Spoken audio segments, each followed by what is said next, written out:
want to do it. Again, they wanted to do it. They said, he will start a war. I'm not going to start a war. I'm going to stop wars. This was our last best chance to strike.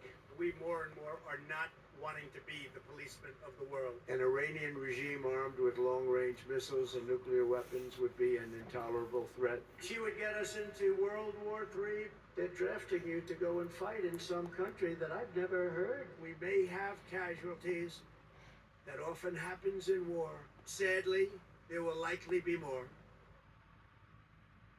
Dr. West, this is a president who has used his opposition to past wars as a political tool, but here he is. Yeah, I think, again, it's just so sad because you see, Brother Trump, he is a gangster. And the gangster has a mentality that views himself as never accountable, never vincible, never answerable, and therefore never responsible. So there's a sense in which we shouldn't focus just on him. He's got enablers, he's got supporters. And it's a sign. I'm just thinking we're going to put Brother Jesse in the grave in the next few days, Jesse Jackson. And Martin and Jesse talk about just how spiritually sick and morally decrepit and politically corrupt the country has become. And it's not a function of skin pigmentation, of gender, or region.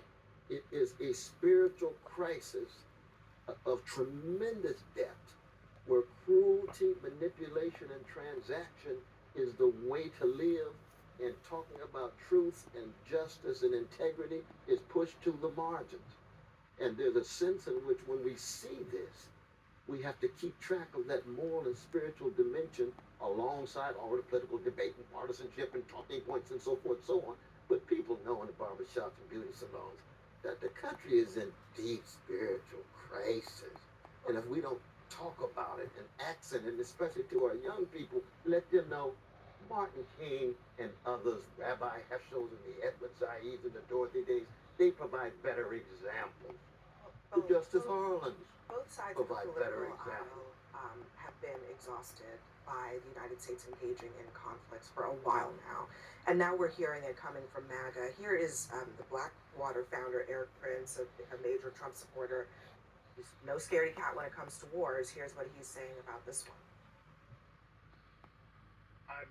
I'm not happy about the whole thing. I don't think this was in America's interest. It's going to uncork a significant can of worms and chaos and destruction in Iran now. I don't see how this is in keeping with the president's MAGA commitment. I'm disappointed. And he's not the only one.